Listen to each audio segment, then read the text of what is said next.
Hi, I'm Jason Doro. I'm a fantasy author and voiceover artist, and I am independently published, and I always get a lot of questions about what the process is, how I get my books out there, and what steps I take to get my books published. And I thought it would be helpful to make some videos here about what that process is, about the tools that I use, about companies that I work with, and how I get my books out there to the readers. So this video is going to be about companies that I work with that provide services that help me to get published. A lot of times there's a misconception that if you are independently published that you do everything yourself, that you don't offload any of it, that you do all the work as far as the layout, the printing, the distributing to bookstores, and doing all that kind of stuff. And that's not really true. It can be true if you want to just take on all the load yourself, but at some point you're going to have someone to print the books unless you buy all these printers and have the bindings and all this stuff. So there are a number of companies that I work with that help me to get through all that process. And as far as the actual printing and distributing of the books, there are two main companies that I work with, and they are the two most common ones that self-published or independently published authors work with. The first one is Amazon. Amazon has a division called KDP. It's Kindle Direct Publishing, and they do a lot of my stuff for me. The second company that I'm going to be talking about is IngramSpark, and they are separate from Amazon. Ingram distributes to a lot of traditional bookstores like Barnes & Noble and places like that. So they've been in the industry for a while in that capacity, and Amazon, of course, is the giant mega online retailer. They have a publishing division. So those are the two companies that I work with to get my books published, both the ebooks and the print versions. I go through Amazon exclusively for my ebooks, and that's because KDP offers a thing called Kindle Select, that if you go into that and make your ebooks exclusive to Amazon, and you can do it on a book-by-book basis, you don't have to just opt in for everything and just be a completely exclusive author. You can pick and choose the books that are exclusive.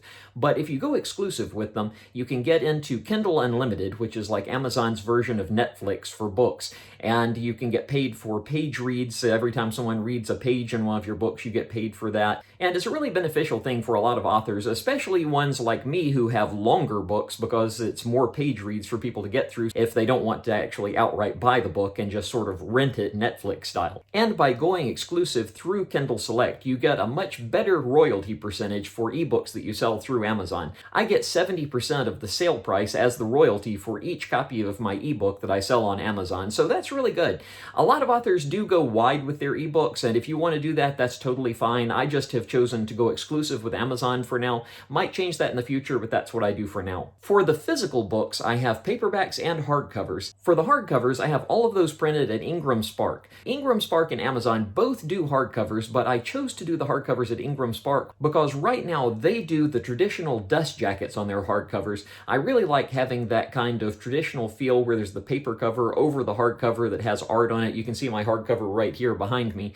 And Amazon does good hardcovers as well, but right now they don't offer dust jackets. Hopefully that'll change in the future, but right now, as of the time I'm making this video, they print the covers onto the hardcover, kind of like a textbook you might think about, where it has the art directly on the hard part of the cover, which that's a good way to do it, but I just, for the type of books that I write, the traditional fantasy stuff, I always have really liked the dust jackets, so I go with IngramSpark for that.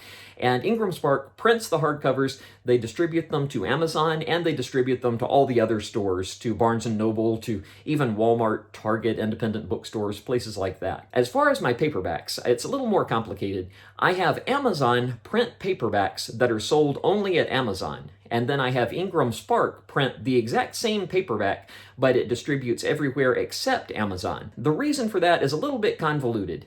In theory, you can have Amazon print and distribute your paperbacks to everywhere. They have a thing they offer called expanded distribution from Amazon that, as I said, in theory, they will distribute your books to all these other bookstores, but in actual practice, and I've heard this from a lot of authors that I'm friends with, if you choose expanded distribution from Amazon, a lot of those stores won't actually buy and carry your books because they don't like buying from Amazon. Amazon is their direct competitor, so they will avoid doing that. However, those stores will buy from Ingram because Ingram is a big book distributor that they already buy from. So IngramSpark is a division of that. And if you also print your paperbacks through IngramSpark, that's a much better way to get them into all these other stores because they are comfortable buying from Ingram, just not from Amazon.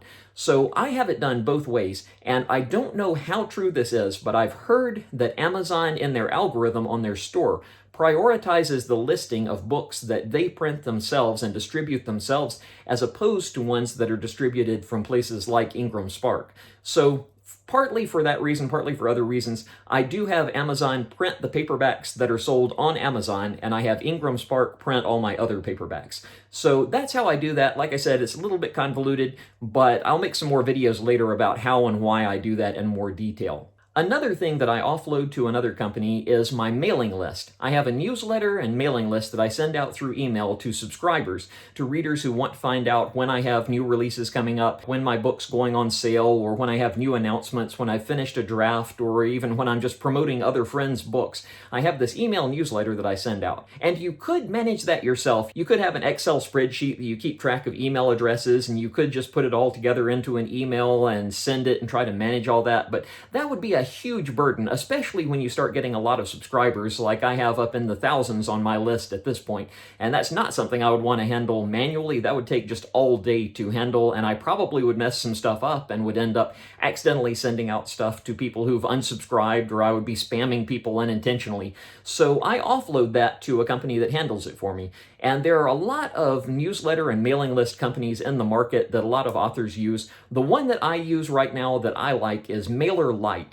I have used a few different ones, and MailerLite, for me, for the size of my mailing list and for the kind of stuff that I do, they have the best rates that I've found, and they have the best service, they have the most reliability, and some really good analytics that you can see as far as who has opened the emails and who hasn't, what links are getting clicked on. And they also have some really good stuff for automating. When someone signs up initially to my mailing list, I have a sequence of 3 emails that send out to them. That the first one will just welcome them to the mailing list, the second one will give a little more information about my books, the third one will continue. It's sort of like an onboarding process to the mailing list for them. And MailerLite handles that really well. I'm very happy with how they do it. I have used some of the others in the past. The big one that a lot of people use is MailChimp, and I did use MailChimp for a while. I was very happy with them, but their rates started going up, and they kind of priced me out of their market because of the number of subscribers I have.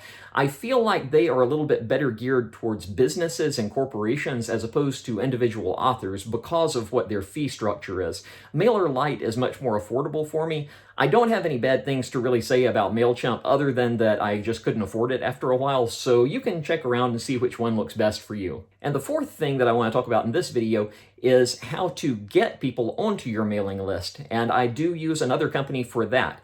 A lot of authors, including myself, use what we call reader magnets to get people onto your mailing list. And a reader magnet typically is some additional thing that you give to a person when they sign up for your mailing list. For me, I have a novella that I wrote that's a prequel to this book. It's a prequel to AKITHAR'S Greatest Trick. It's called The Gem of Tagath, and you can find a link to it in my comments down below or in the description or whatever you call this thing on YouTube. You can sign up for the mailing list and get that book for free. And I distribute that book automatically when somebody clicks to sign up and gives me their email address to get on the mailing list. Again, that's something I could manage in theory manually. I could get the email coming in and then I could send the book out to the person, add them to the list, all that kind of stuff. But that's just a whole bunch of administrative hassle that I frankly don't have the time for. So I use BookFunnel to handle distributing my free ebook to people and collecting those email addresses. BookFunnel is a really good service for doing that kind of thing. They will distribute the book for you very reliably, and they also will handle customer support. If someone has trouble downloading the book or doesn't know how to get it onto their Kindle or just has issues like that, BookFunnel will handle all that support for you as part of the service, so you don't have to go around playing tech support for readers who are having issues. You can spend your time doing more productive things like actually writing and publishing your books. So I recommend BookFunnel for that. They have a lot of other good features that can benefit you, that can help to grow your mailing list and can help to distribute to ARC readers and beta readers and things like that. So I'll probably do another video specifically about BookFunnel and how I use them later on, but just at a high level, that's how I use them. So those are 4 of the main services that I use for my self-publishing and how I get my books out there to people. I use Amazon and IngramSpark for the printing and distributing. I use MailerLite for managing my mailing list and getting my newsletters out to my subscribers. And then I use BookFunnel for handling my reader magnet and getting my free ebook out to people who sign up for my mailing list. So that's just a little idea of how things work here, and I'll be making some more videos to talk more about my process. If you have specific questions and things you'd like for me to address in videos or answer with the video here, please always feel free to leave it in the comments. Make sure to like this video and subscribe so you can see all the new videos as soon as they come up.